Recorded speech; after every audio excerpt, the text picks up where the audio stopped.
What's up, everybody? This is Chip Baker coming to you with another episode of the Success Chronicles. And today we have Coach Kevin Goodwin with us here today. Coach Goodwin is a real good guy. Had the privilege of working with him here at Oak Ridge High School, and had some great experience and a great life story. So we want to just jump into it. Can you just kind of tell us your life story? Well, just, being from a thriving metropolitan area of Center, Texas. Thriving. That's it, brother. Life was that.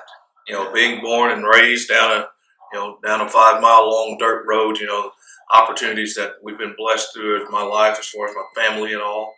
You don't see it too often coming from Center, but just going through and just seeing some things, and being able to use athletics and use just life to affect young kids has been, it's been tremendous in my life. And Good for you.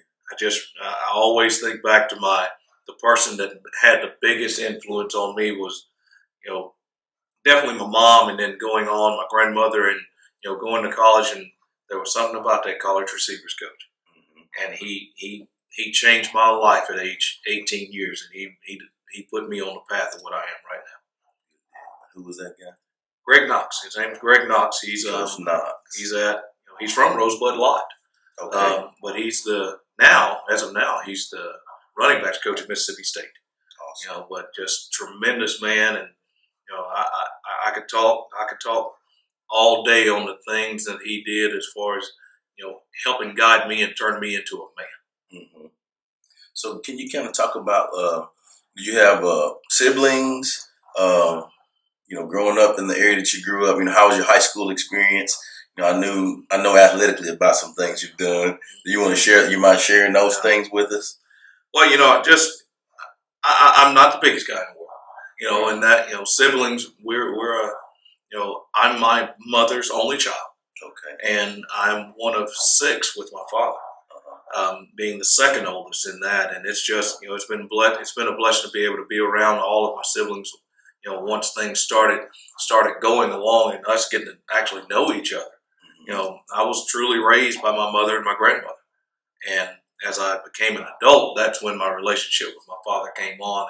And that in itself is a blessing to be able to go back and, put things aside and just understand, people are going to make mistakes. And, it's funny you say that, because it was similar with me as well. I grew up with a single parent mother in my house. I was very fortunate that my mother was a Christian woman, that she didn't let their differences get in the way of raising my sister and I. And so my father was in my life. He didn't live in my house, yes, but he was in my life. And so, when you're younger, you don't really understand all those things. Right. But just like you said, as you get older and you look back on it, you realize that nobody's perfect and everybody makes mistakes. That's right. And things happen.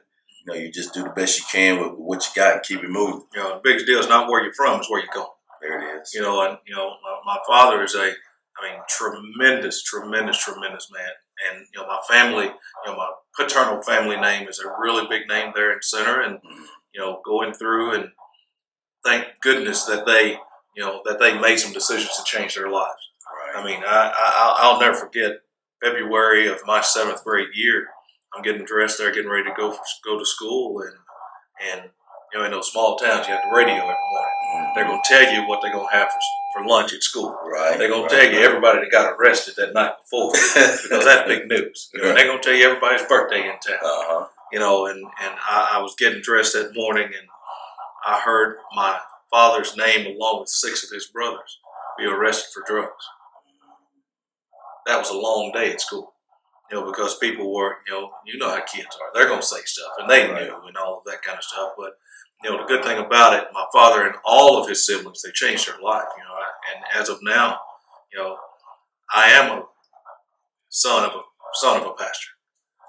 He changed his life, and he made the decisions in where to go and how he was going to get where he needed to go. Right. And, now 5 of the brothers are pastors.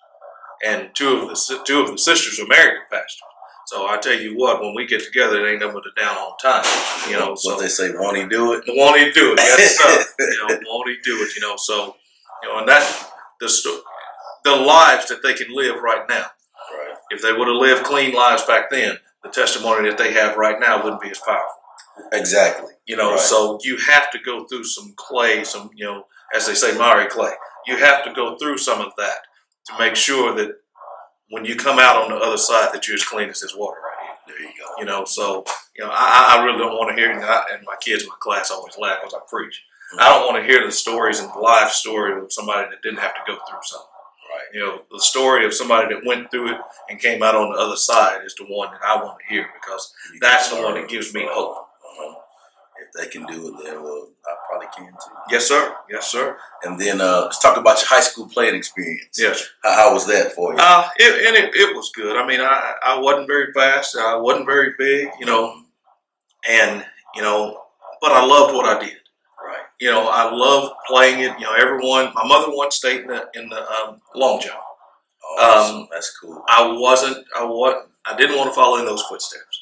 You know, all of my father's side were basketballers. I have an uncle, Stan Cloudy, that, you know, he was All-American at University of Nebraska.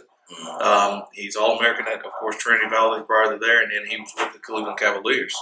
You know, and you know, that whole side of them, they're all 6'6", 6'5", 6'4". I got the short end of all that. You got the short end of the stick. But, you know, they were all basketballers, and that's all you heard was, you're going to do this, you're going to do that. And I was like, you know, I want to do something. So it started with football, and, you know, to tell you the truth, I mean, 7th, 8th grade, I didn't play too much. I remember 7th grade, my mom said, look, I'm not even going to come if I'm going to see you standing on the sideline, so you better come on and do something. That's good. You know, that's different from nowadays. Yeah, right. You know, nowadays it's coach's fault that you're not out there. But, you know, she put some pressure on me. If you're going to do it, you better be good. Period. That's bottom line. And don't come to me with none of that other stuff. If you're going to do it, you better be. And, you know, going through 7th grade and 8th grade, and we had a head coaching change going into my freshman year, and that guy's name was Bill Bryant that came in. He had this old saying, if you're sick, call the doctor. If your football team's sick, call Bill Bryant. And Center High School hadn't been into the playoffs in, I believe, it was 12, 13 years. And he got there his first year, and we went in as a freshman. And I was the guy walking around holding his cord. You know, I was holding his cord on Friday nights. I was playing on Thursdays. And, you know, he was the first one that really introduced me to throwing the ball and all that kind of stuff, and moved me to receiver. Sophomore year came along, got to play a little bit on varsity, and then junior year was actually on varsity and was kind of going along behind a couple of all-state receivers. Had some real talented kids, and then something happened my senior year. Don't know what it was, you know, and we kind of went along. And we played really well. We went to playoffs all the years of high school. My senior year, we advanced for the first time in over 60 years beyond the first round. And, you know, when that was over, I just wanted to continue doing it. And had to walk on. I walked on to Stephen F. Austin State University, and, you know, I'll never forget, when I walked in there, Denzel Cox was the guy that recruited the area, and I walked in to tell him, Coach, I really want to walk on. And he said, man, you sure are small. They're going to kill you. And I was like, I want to try it. I want to try it. And I was able to do that. And my high school coach kind of got me. He told me I couldn't do it. And that hurt me to my heart. And, you know, and that was one of those defining moments at that time. Right. I said, we shall see. And, you know, you take your ASVAB and all that kind of stuff. I'm not a real good test taker and all that, but, you know, my high school counselor called me in and said, you know, you need to probably think about going and working at one of them plants. Your mom works at Center Plywood. You'd get a job out there. And I saw my mom's calluses on her hands. I didn't want that.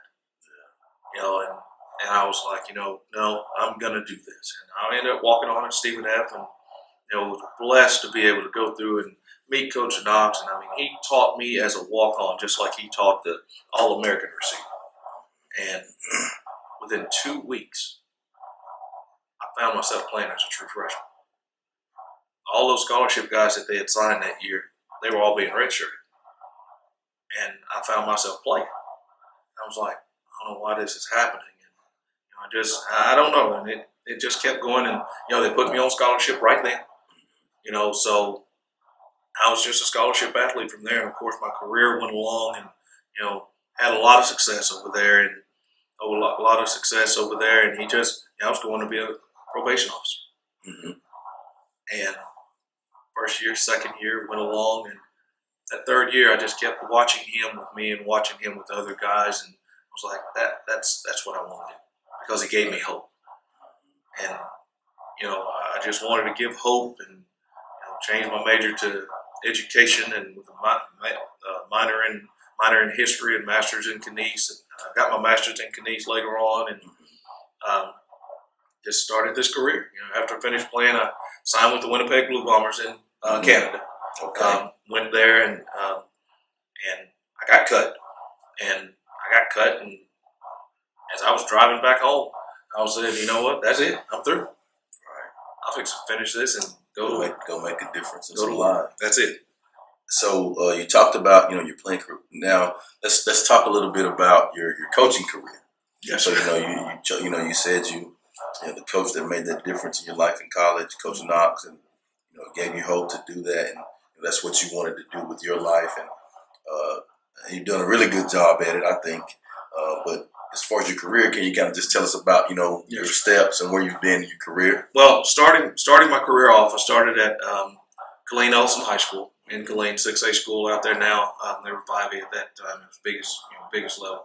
I worked under a guy by the name of Robert Walker out there. Great guy. Great man. He's such a tremendous man in my life. My son's middle name is Walker after him. Right. Just tremendous man. I started out there, and I really didn't think I was ready for all that stuff. And he said, Kevin, you can do it. He said, I'm going to give you this, and we're going to call the run plays, and I'm going to say when I want to pass, give me a pass. And I was like, Coach, okay, all right, let's go. And we were blessed to be able to go in, and in those 2 years there, we were 22-3.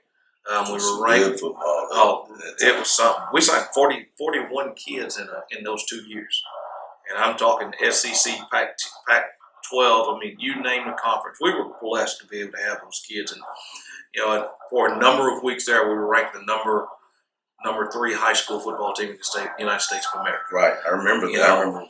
And really, really good. And, we were able to go through and do some great things. That was my first paying job. My first actual coaching was the year before that under Gene Chiswick there at Stephen F. Oh, okay. I went to the defensive side of the ball to learn the defense, and I spent a year doing that, and then I graduated and got that job in Killeen. We stayed there in Killeen for 2.5 years, and then I left and I went to Texas A&M Commerce under my offensive coordinator that I played for at Stephen F. That's where I got my master's. I GA'd there for a year. I got my master's in 10 months. Wow.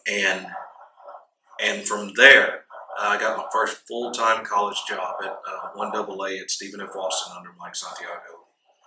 First year I coached the running backs. The second year I went to my natural born position, we call it receivers.